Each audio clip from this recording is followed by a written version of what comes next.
की समझ में कब आया है ये बहुत मायने रखता है।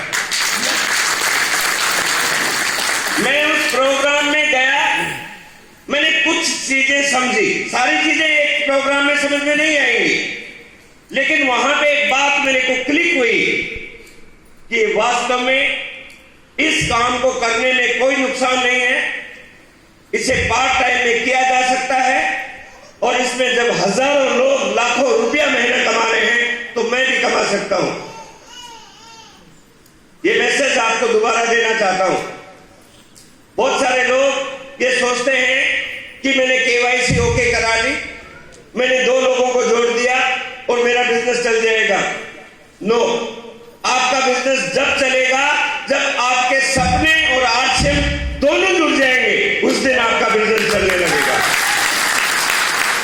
क्योंकि ये बिजनेस सपनों को पूरा करने का बिजनेस है, ये कोई रोजी रोटी कमाने का नहीं है। ये 10, 5 हजार 20 हजार के लिए नहीं बना। यहां पे आपके पास लाखों और करोड़ों की इनकम आने वाली है। और जब मैंने उस प्रोग्राम के अंदर आर्थिक के प्लान को देखा तो मुझे लगा कि ये तो बहुत बढ़िया काम है, मैं इसे कर सकता हूं और मैंने इस काम को करना शुरू किया। वो सारी चीजें मैं आज आपको यहां पे प्रैक्टिकली बताऊंगा कि मैंने आरसीएम की प्लान में वहां पे क्या देखा, मैं आपको बताऊंगा। लेकिन प्लान को देखने के बाद मेरे को एक बात समझ में आ गई कि इससे अपनी जेब से जा कुछ भी नहीं सकता, आने की बहुत संभावना है। और मैंने काम करना शुरू किया।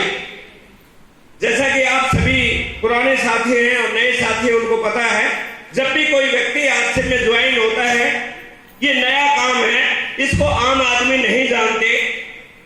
और जब मैं आरसीएम का काले रंग का किट लेके घर में गया और मेरे बच्चों को पता चला उस पर लिखा हुआ था आरसीएम बिजनेस, तो वहां पे उन्होंने कानाफूसी शुरू कर दी कि पापा ने आरसीएम बिजनेस ज्वाइन कर लिया है। मैंने अपनी वाइफ को बताया कि भाई देखो ऐसा है, मैंने आरसीएम बिजनेस को ज्वाइन कर लिया है, ये बिजनेस बहुत अच्छा है, हम इसे करेंगे और ये हमारे सपनों को पूरा करेगा। दोस्तों, जिस जॉब में था मुझे टाइम ही नहीं मिलता था। सुबह 7 बजे जाता था और रात के 10-11 बजे आता था। जब मेरी वाइफ को इस बात का पता चला कि इन्होंने एक नया काम अपनी नौकरी के साथ कर लिया है, तो उन्होंने पूछा मेरे से, आपके पास तो टाइम ही नहीं है, आप इस काम को कैसे कर सकते हैं? मैंने बोला कि जब मैं शाम को ड्यूटी से आऊंगा 8 बजे के बाद मैं इस काम को करूंगा। जब सैटरडे संडे छुट्टी होगी तब मैं इस काम को करूंगा। अब उनको इस बात से ऐसा लगने लगा कि जो समय इनके पास था हमारे साथ बिताने के लिए वो भी नहीं मिलेगा। क्योंकि महिलाओं को ऐसा लगता है कि शाम को हस्बैंड आने के बाद उसके साथ टोकरी लेके सब्जी खरीदने जाए। क्योंकि मैं शहर में रहता था और वो यही होता था, शाम के टाइम उनके साथ जाना, संडे के दिन कहीं घुमाने ले जाना। और उनको पता चला कि अभी ये और पंगा ज्वाइन कर लिया है तो ये काम ये सारे होने वाले नहीं है। ऐसा होता है नहीं बहनों? अब उन्होंने क्या किया, एक रिएक्शन किया। उन्होंने अपने भाई को बुलाया वहां पे, मेरे साले साहब वहां नजदीक ही रहते थे, और उनको फोन करके बुलाया कि जल्दी आओ, इन्होंने कोई बिजनेस ज्वाइन कर लिया है और वो ऐसा बता रहे हैं कि उस काम को करने से सपने पूरे हो जाएंगे, गाड़ी आ जाएगी, बंगला आ जाएगा, ऐसी ऐसी बातें कर रहे हैं। क्योंकि मैं तो उस मीटिंग में गया था, उस मीटिंग का प्रभाव था मेरे अंदर। और मेरा साला वहां पे आया, उन्होंने कहा जीजा जी क्या बात कर रहे हो आप, कौन सा ऐसा बिजनेस है जो अमीर बना सकता है? इससे अच्छी क्या नौकरी होगी कि एक कंपनी में आप मारुति उद्योग जैसी कंपनी में पर्सनल मैनेजर हो, हजारों लोग सलाम करते हैं, आपके घर में लाखों इनकम आती है, फिर ऐसा काम क्यों कर रहे हो? मैंने उनसे एक बात कही कि भाई ऐसा है कि बिजनेस बहुत अच्छा है, मैं आज मीटिंग में गया था, मैं देख के आया हूं, मैं सुन के आया हूं, मैं समझ के आया हूं, और जब मैं किसी काम को समझ लेता हूं फिर मैं उसको छोड़ता नहीं, करके ही छोड़ता हूं। वो कहने लगे नहीं ये काम अच्छा नहीं है। मैंने उनसे 2 सवाल किए। बीवी के सामने उसके भाई से सवाल करने के लिए बहुत हिम्मत चाहिए।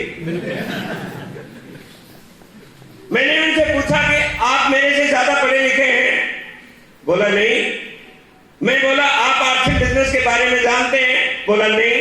मैं बोला आप ज्योतिषी हैं? बोले नहीं। तो फिर आपको आर्थिक का कैसे मालूम है? दोस्तों, बहुत सारे लोग डर जाते हैं। परमात्मा की मर्जी थी कि मैं डरा नहीं। मैंने उनको कहा, मैंने तुम्हें इस कंपनी में नौकरी लगाया है, आप कम पढ़े लिखे हो, मैं ये काम करूंगा, आप मुझे डिस्टर्ब मत कीजिए। और मैंने काम करना शुरू किया। जैसा कि आपसे में करना क्या होता है, केवल मात्र एक दुकान बदलनी होती है। आज तक जो सामान हमारे घर में आता था, आटा, दाल, चावल, नमक, नमकीन, चाय पत्ती, साबुन, तेल, मिर्च, मसाला, उसकी दुकान बदलने से जिंदगी बदलने का अवसर मिले तो दुकान बदल लेनी चाहिए या नहीं? और मैंने बोला मैंने तो यही काम किया है। अब वो ठंडा हो गया तो उसकी बहन भी ठंडी होगी, क्योंकि वकील साथ में रहता तो तूफान हो जाता। और बाद में आर्सन शुरू हो गया। दोस्तों, बहुत सारे चैलेंज आते हैं, लाइफ है, चैलेंज तो आए। जब भी ड्यूटी से आता सिर्फ आर्सन की बात करता, आर्सन की प्लान दिखाने जाता। बहुत सारे लोग मिलते, यस कहते, नो कहते, कुछ न कुछ कहते रहते, लेकिन धीरे धीरे ये बिजनेस आगे बढ़ने लगा।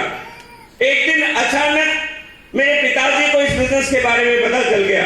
मेरे माता पिताजी अभी भी हैं, ऊपर वाले का शुक्रगुजार है कि उनका आशीर्वाद मेरे साथ है। मेरे पिताजी आए, वो गांव में रहते थे और वो शहर में आए। बोला भाई बहू ने फोन किया है कि आपने कुछ पंगा मोल ले लिया है। मैं बोला पिताजी मैंने कोई पंगा मोल नहीं लिया, मैंने अपने काम के साथ, नौकरी के साथ एक छोटा आर्सन बिजनेस ज्वाइन किया है और वो आने वाले समय में एक बहुत बड़ा काम होगा। बोला उसमें करना क्या होता है? मैंने बोला केवल मात्र दुकान बदलने से, साबुन, तेल, नमक, मिर्च, मसाले की दुकान बदलने से एक व्यक्ति अमीर हो सकता है। बोलता झूठ बोलते हैं, मैंने 80 साल तक सामान खरीदा, मैं अमीर नहीं हुआ। मैं बोला पिताजी वो पुराने जमाने की बात थी, अब नए जमाने का बिजनेस है। बहुत सारी बातें मैंने पिताजी को समझाई, लेकिन उनको एक बात पे मेरे को भरोसा था कि मैं जब भी कोई काम करता हूं मेहनत से करता हूं। उन्होंने मेरे को बोला मुझे लगता तो नहीं है, ठीक है, लेकिन तू ट्राई करके देख ले। उन्होंने मोहलत दी मुझे 6 महीने की और बोले नौकरी में छोड़ दियो।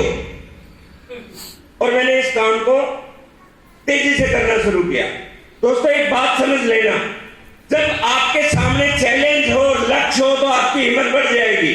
मुझे लगा मेरे सामने 6 ही महीने हैं, मुझे प्रूव करना है अपने माता पिता को, अपने बच्चों को कि ये काम चलता है। और मैंने काम करना शुरू किया। जब हम काम करना शुरू करते हैं बगैर सीखे तो गलतियां होती है हजारों। यस और नो?